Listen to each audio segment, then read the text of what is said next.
2050년, 지금으로부터 불과 20여 년 뒤입니다. 이때가 되면 한국에서는 청년 100명이 노인 76명을 부양해야 한다고 합니다. 여러분, 이 숫자가 의미하는 게 뭘까요? 단순히 세금 좀 오르겠네 이런 수준이 절대 아닙니다. 네, 절대 아니죠. 지금 이 방송을 듣고 계신 여러분이 매달 버는 월급의 절반 이상을 얼굴도 모르는 누군가의 요양비랑 연금으로 떼어줘야 할지도 모른다는 뜻이거든요. 국가의 수학 공식 자체가 산산조각 나는 거죠. 자, 이 내용부터 하나씩 풀어볼까요? 네, 아주 좋은 접근입니다. 오늘 우리가 다룰 자료는 2026년 5월 18일 월요일, 오늘이죠. 케어유 뉴스의 김형래 편집장이 지난 24시간 동안의 국내외 시니어 트렌드를 집약해 놓은 자료입니다. 이 방대한 자료에서 우리가 알아야 할 핵심 통찰을 뽑아보는 것이 오늘 심층 분석의 미션입니다. 네, 그 미션이 지금 시점에 정말 중요합니다. 사실 처음 이 자료 더미를 닫았을 때만 해도 저는 이게 약간 어르신들을 위한 훈훈한 복지 뉴스인 줄 알았어요. 그런데 막상 읽으면 읽을수록 진짜 등골이 서늘해지더라고요. 이건 복지 이야기가 아니라 그냥 우리 세대의 생존 가이드라인에 가깝습니다. 아, 정확하게 보셨어요. 방금 말씀하신 그 100대 76이라는 인구 통계 비율이 바로 모든 변화의 트리거, 그러니까 방아쇠 역할을 하는 겁니다. 지금까지 우리 사회를 굴러가게 했던 경제학적 대전제가 있잖아요. 그 젊은 층은 일해서 돈을 벌고 노년층은 부양을 받는다 이거잖아요. 맞아요. 노인은 경제학적 관점에서 철저하게 비용으로 계산되었죠. 그런데 청년 100명이 노인 76명을 짊어져야 하는 사회에서는 애초에 그 대전제가 성립할 수가 없거든요. 당장 어제 발표된 통합재정사업평가 결과를 보면 기초연금 재정의 지속 가능성이 심각한 수술대에 오를 수 있다는 전망이 딱 나왔습니다. 와, 당장 기초연금부터 흔들린다는 거네요. 그렇죠. 수학적으로 불가능한 게임을 배속할 수는 없으니까요. 결국 국가는 파산을 막기 위해서라도 노인을 비용해서 스스로 가치를 창출하는 자원으로 재정의해야만 하는 아주 차갑고 냉혹한 생존의 기로에 서 있는 겁니다. 아, 그러니까 시니어를 존중합시다, 일자리를 드립시다 하는 게 그냥 듣기 좋은 훈훈한 도덕적 캠페인이 아니라는 거군요. 국가 재정 붕괴를 막기 위한 진짜 절박한 경제적 비상 대책이라는 거잖아요. 네, 바로 그겁니다. 그렇다면 당장 현실에서 뭘 어떻게 바꾸고 있다는 건가요? 오늘 자료를 보니까 어제 보건복지부에서 그 노인 역량 활용 선도 모델 17건을 선정했다고 하던데 이게 그 비상 대책의 일환인 건가요? 네, 정확히 그 연장선에 있는 정책이죠. 과거의 노인 일자리 정책을 한번 떠올려 보시겠어요? 주로 어떤 일들이 제일 먼저 생각나시나요?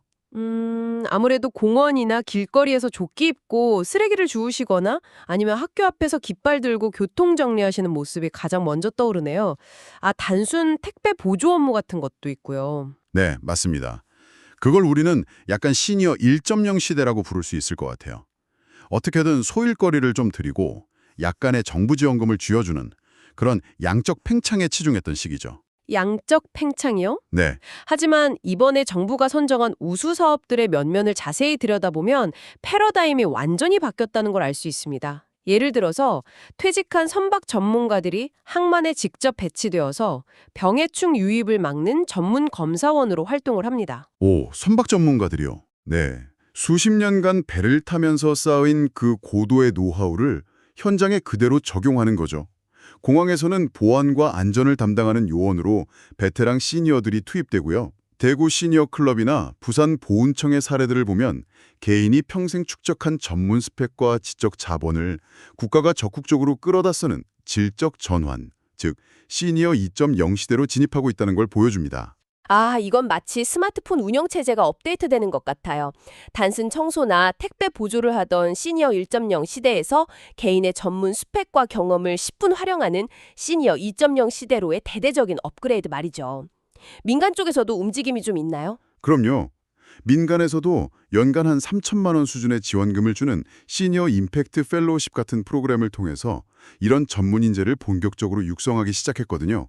잠깐만요. 여기서 제가 조금 날카로운 현실적인 질문 하나 던져볼게요. 항만검사원, 공항안전요원, 시니어 펠로십, 다 너무 듣기 좋고 훌륭한 사례들입니다. 하지만 오늘 자료 중에서 전주 고용시장의 통계를 다룬 기사를 보면요. 아, 그 비정규직 통계 기사 말씀이시죠? 네, 여전히 고령층 일자리의 압도적인 다수는 비정규직이나 최저임금 수준의 단순 노무에 몰려있다고 딱 나오거든요. 정부가 앞장서서 시니어 2.0을 외친다고 해도 현실의 일터에서는 여전히 질 낮은 일자리가 대부분이라는 뜻 아닌가요?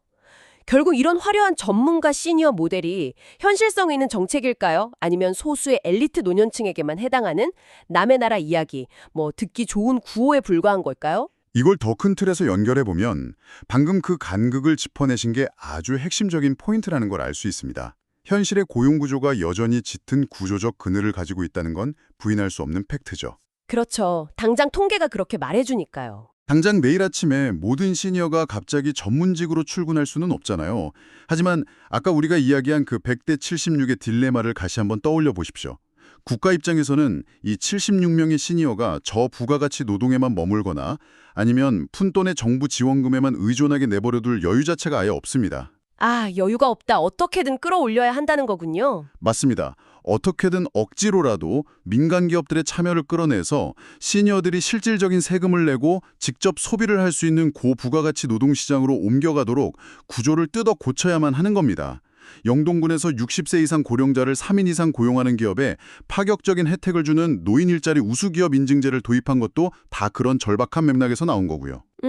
그러니까 현실의 장벽이 엄청나게 높긴 하지만 그걸 부수지 않으면 국가 시스템 전체가 무너지니까 지금 정부나 지자체가 사활을 걸고 밀어붙이는 중인 거네요. 네, 듣기 좋은 구호가 아니라 국가재정과 노동시장 붕괴를 막기 위한 절박한 구조적 필요인 거죠. 듣고 보니 고개가 확 끄덕여집니다. 생존을 위해서 억지로라도 시스템을 개조해야 하는 그런 타이밍이군요. 그런데요, 거시적인 정책이나 경제학적인 얘기는 그렇다 치고 정작 그 일을 감당해야 할 개인의 입장에서 한번 생각을 해보죠. 개인의 심리적인 측면 말씀이시죠? 네, 시니어가 사회의 자원이자 주역으로 다시 활약하려면 가장 먼저 전제되어야 할 게 바로 흔들리지 않는 몸과 마음의 건강이잖아요.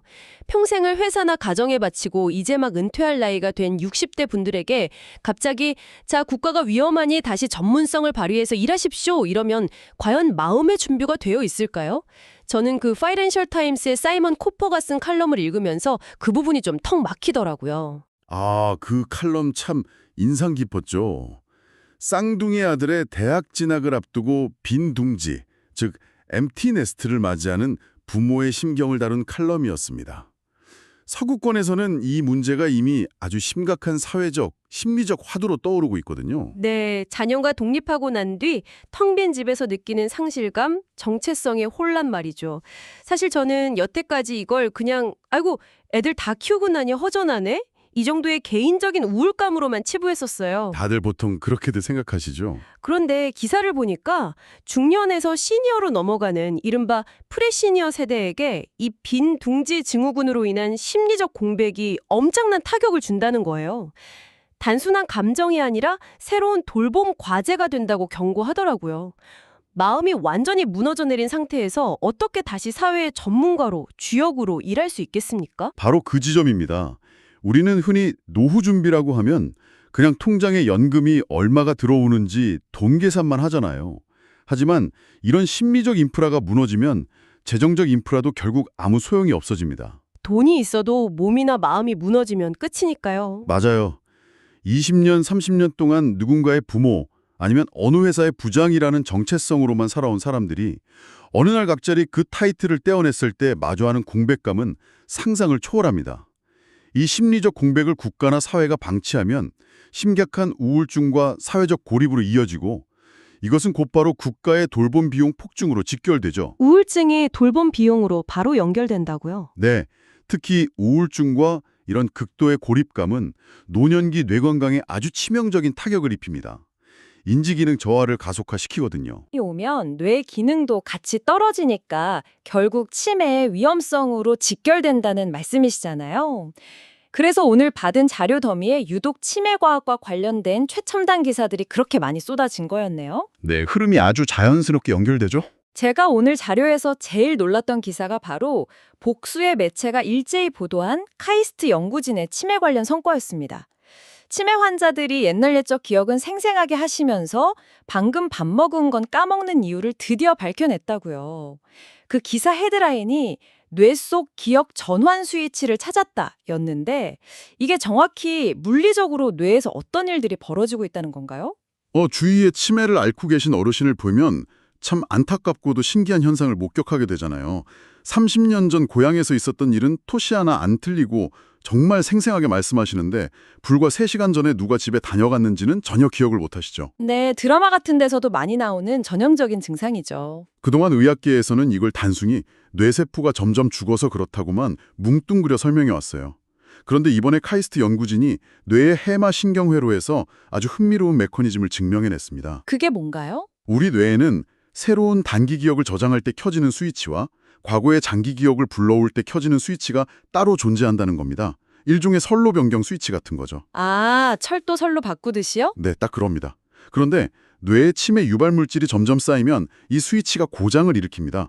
새로운 최신 정보를 뇌에 입력해야 할 타이밍인데 스위치가 최신 회로로 넘어가지 않고 이미 아주 튼튼하게 굳어져 있는 오래된 과거의 회로에 찰칵하고 고정되어 버리는 현상인 거죠. 와, 그러니까 기억이 그냥 뭉텅이로 사라지는 게 아니라 왜 최신 데이터를 입력받을 회로 자체가 물리적으로 차단되어 버리고 옛날 테이프만 무한반복해서 틀고 있는 상태라는 거군요. 왜 치매 환자가 과거에 갇히는지 그 왜라는 질문에 대한 답을 드디어 찾은 거네요. 정확합니다. 여기서 주목해야 할 매력적인 포인트는요. 과거에는 치매 대응이라는 게 증상이 나빠지는 걸 어떻게 조금이라도 늦출 것인가에 머물러 있었다면 이제는 물리적으로 고장난 그 원인, 즉 스위치를 수리하거나 조절하는 방식으로 패러다임이 이동하고 있다는 겁니다. 원인 규명 쪽으로 방향이 확 바뀐 거죠. 진짜 무슨 공상과학 영화 같아요. 그런데 제가 해외 트렌드 뇌과학 기사들을 보다가 제 눈을 의심하게 만든 아주 기묘한 내용이 하나 더 있었습니다. 혹시 장뇌 연결, 그러니까 굿브레인 커넥션 기사 보셨어요? 네. 최근 아주 핫한 주제죠. 가끔 우리가 잠을 못 자거나 피곤할 때 머릿속에 안개가 낀 것처럼 멍해지는 걸 브레인 포그 현상이라고 하잖아요. 저는 당연히 뇌를 너무 많이 써서 머리가 피곤한 건 줄 알았습니다. 그런데 최신 연구에서는 이 멍해지는 현상이 단순한 뇌 문제가 아니라 내 뱃속, 그러니까 소화계 계통인 장내 미생물의 불균형 때문일 수 있다고 하더라고요. 아니, 장이랑 뇌가 도대체 무슨 상관이 있다는 거죠? 직관적으로는 전혀 안 믿기시죠? 하지만 최근 글로벌 의학계에서 가장 뜨거운 패러다임이 바로 그겁니다. 한번 상상해 보십시오. 장과 뇌는 우리 몸이라는 국가 안에서 가장 중요한 2개의 거대 도시입니다. 그리고 이 2도시를 아주 다이렉트로 연결하는 거대한 고속도로가 하나 뚫려 있는데 그걸 의학용어로 미주신경이라고 부릅니다. 아, 미주신경이요? 뇌에서 위장까지 직접 고속도로처럼 연결된 신경망이 있다고요? 네, 그렇습니다. 만약 우리가 나쁜 음식을 먹거나 스트레스를 엄청 받아서 장내 미생물 생태계가 붕괴한다고 쳐보죠. 그러면 장이라는 도시에서 엄청난 염증 물질과 독성 가스, 즉 유해한 스모그가 발생합니다. 장에서 매연이 발생한다는 거네요. 그렇죠. 그리고 이 스모그가 혈액을 타거나 아까 말씀드린 미주신경 고속도로를 타고 뇌라는 도시로 직행을 해버리는 겁니다. 뇌로 훅 올라간 염증 물질이 신경세포들 사이의 통신을 방해하니까 당연히 머릿속이 뿌옇게 안개가 낀 것처럼 멍해지는 브레인 포그가 오는 거죠. 이 상태가 장기간 지속되면 치매 발병률이 급격히 올라간다는 것이 최신 뇌과학의 경고입니다. 세상에, 뱃속 장에 핀 곰팡이나 매연이 고속도로를 타고 머리끝 뇌로 올라가서 치매를 일으킨다니 진짜 신기하네요. 거기에 한 가지 더 흥미로운 단서가 있습니다. 어제 중앙일보 보도 보셨죠? 초기 치매의 뜻밖의 신호로 후각 이상을 지적한 기사요. 아, 네. 냄새를 잘 맡지 못하는 코 기능 저하가 뇌의 치매 전조 증상일 수 있다는 내용이요. 맞습니다. 장내 미생물 연구와 이 후각 연구를 하나로 꿰어보면 어떤 결론이 나올까요? 이제 치매 대응은 단순히 뇌만 들여다보면서 사진을 찍는 수준을 완전히 넘어섰다는 뜻입니다. 뇌 중심적 사고에서 벗어나서 코의 후각, 위장의 미생물, 혈액 속의 염증 등 신체 전반을 아우르는 통합적인 생태계를 관리하는 방향으로 시야가 확장되고 있는 거죠. 아, 그래서 칠곡경북대병원이 AI 기술을 활용해서 치매나 파킨슨병을 감별하는 과제에 선정된 것도 그런 복합적인 신체 신호들을 AI로 읽어내겠다는 거군요. 네, 아주 정확히 보셨습니다. 자, 그럼 이 모든 게 도대체 무슨 의미일까요? 장과 뇌를 연결하는 건강, 그리고 시니어가 근력을 유지하기 위해서 우리가 당장 매일 실천해야 하는 건 결국 한 가지로 귀결됩니다. 무엇을 어떻게 먹느냐? 바로 식단이잖아요. 이게 엄청난 거대 산업으로 연결되고 있더라고요. 네, 오늘 자료에 식품산업 기사가 아주 비중 있게 실린 이유가 바로 그거죠. 이데일리 보도에 따르면 국내 고령 친화 식품 시장 규모가 무려 5조 6천억 원을 돌파했다고 합니다. 와, 5조 6천억 원이요? 식품 대기업들이 이거 핵심 성장 전략으로 삼고 앞다투어 뛰어들고 있더라고요. 예전에는 노인용 식품이라고 하면 그냥 치아가 약하신 분들을 위해 고기를 푹 고아서 씹기 편하게 만든 연화식이나 죽 같은 것만 떠올렸잖아요. 네, 과거의 연화식은 단순히 목구멍으로 넘기기 쉽게 만들어서 영양실조를 막는 단순 영양 보충에 급급했었죠. 하지만 시사저널 등 여러 매체에서 분석한 지금의 트렌드는 완전히 다릅니다. 이른바 기능 중심 식품으로의 부상입니다. 기능 중심 식품이요? 네, 단순히 열량을 채우는 게 아니라 노년기에 가장 치명적인 근력 감소를 막기 위해 특수 설계된 고단백 간편식이 막 쏟아지고 있고요. 게다가 방금 우리가 이야기한 장뇌 연결성 이론을 바탕으로 장내 유익균을 극대화해서 뇌 건강, 즉 치매를 예방하는 기능성 성분까지 식단에 정밀하게 배합해서 내놓고 있습니다. 아, 그러니까 그냥 씹기 편한 부드러운 밥을 파는 게 아니라 노년의 근력과 인지 기능을 동시에 방어해주는 일종의 바이오 전투 식량을 팔고 있는 거였네요. 사실 저는 처음에 이 5조 원이라는 숫자를 보고 식품회사들이 시니어 인구 늘어나는 걸 보고 돈 냄새를 진짜 잘 맡았구나 이렇게만 생각했거든요. 그런데 지금까지 쭉 대화한 맥락을 이어보니까 이건 단순한 비즈니스 대박 뉴스가 아닙니다. 그럼 어떻게 해석이 되시나요? 이 5조 원짜리 실버 밥상이 결국 국가 의료비 폭탄을 줄이는 거대한 인프라, 그러니까 최전선이라는 뜻 아닙니까? 와우. 오늘 자료의 통계와 흐름을 바탕으로 가장 통찰력 있는 결론에 도달하셨네요. 다시 첫 번째 화두였던 2050년 청년 100명이 노인 76명을 부양해야 하는 미래로 돌아가 보겠습니다. 만약 이 기능성 밥상이 없어서 76명의 시니어가 근력을 잃고 병원에 입원하거나 장 건강이 무너져서 치매 요양원에 눕게 된다면 어떻게 될까요? 국가의 건강보험 재정이 그냥 순식간에 증발해버리겠죠. 맞습니다. 하지만 5조 원짜리 실버 밥상 산업이 이들을 일상에서 건강하게 버티게 해준다면 이건 돌봄 부담을 줄이는 초고령 사회의 핵심 인프라로 격상되는 겁니다. 아, 밥상이 국가를 지키는 방어벽이라니 소름이 돋네요. 관련해서 어제 독일의 의료개혁 논쟁 기사도 있었는데 이게 같은 맥락이군요. 네, 독일에서는 현재 의사들의 과잉 진료나 불필요한 비효율적 진료 항목을 정리하는 개혁 없이는 보험료 인하나 지속 가능한 고령자 의료 시스템은 아예 불가능하다는 뼈아픈 진단이 나왔습니다. 아무리 5조 원어치의 고기능성 밥상으로 건강을 예방한다고 해도 습관적인 과잉 진료 같은 의료 쇼핑 시스템을 뜯어고치지 않으면 안 된다는 거죠. 고령층의 의료 이용 효율화가 우리나라도 시급하다는 걸 아주 잘 보여주는 사례입니다. 와, 오늘 진짜 깊은 바닷속까지 뚫고 들어온 기분입니다. 처음에 그저 파편적인 뉴스인 줄 알았던 자료들이 어떻게 하나로 쫙 연결되는지 너무 선명하게 보이네요. 결국 오늘 다룬 카이스트 치매 연구, 5조 원 규모의 기능성 식품 시장, 그리고 노인 역량 활용 일자리 정책의 공통된 결론은 하나입니다. 시니어는 더 이상 돌봄의 대상이나 비용이 아니라 전문 역량을 갖춘 우리 사회의 핵심 주역으로 재정이 되고 있다는 사실이죠. 완벽한 요약입니다. 이 거대한 시스템이 잘 돌아가기 위해 우리 사회에 필요한 태도가 무엇인지 오늘 키어이 뉴스에 김영래 편집장님이 뉴스레터 서두에 참 시의적절한 책은담 구절을 인용하셨더라고요. 네, 저도 그 부분 봤습니다. 천지의 기운은 따뜻하면 만물을 살리고 차가우면 시들게 한다라는 구절이었죠. 마음이 차갑고 냉랭한 사람은 복이 얇고 따뜻한 마음을 지닌 사람만이 복이 두텁다는 뜻이라고 합니다. 5월 18일 마침 절기상 이파의 푸르른 길목에 서 있는 오늘, 이 시니어를 바라보는 우리의 차가운 편견을 거두고 좀 더 따뜻한 마음의 온도를 가다듬어 보자는 감성이 참 좋았습니다. 맞습니다. 따뜻한 연대와 지지 기반이 결국 시니어분들을 파트너로 세우고 우리 모두의 미래를 구하는 길일 테니까요. 자, 오늘 이렇게 깊숙한 신층 분석을 마치면서 방송을 듣고 계신 여러분께 스스로 고민해 보실 만한 도발적이고 묵직한 질문을 하나 던지며 마무리할까 합니다. 오늘 우리는 인생 2막, 시니어 2.0에 대해 많은 이야기를 나누었는데요. 만약 여러분, 의학의 발달과 인구 구조의 변화로 우리가 전문적으로 일할 수 있는 수명이 지금 예상하시는 것보다 20년에서 30년 더 훌쩍 늘어난다면 어떨까요? 인생의 시간표 자체를 완전히 새로 써야겠죠? 맞습니다. 우리는 길어야 20년, 30년 일하고 인생에서 단 한 번의 영원한 은퇴를 준비하며 살아왔습니다. 하지만 일할 수 있는 건강 수명이 대폭 길어진 미래라면 우리는 인생에서 단 한 번의 은퇴가 아니라 평생에 걸쳐 3개, 4개의 완전히 다른 직업적 정체성을 가져야 할지도 모릅니다.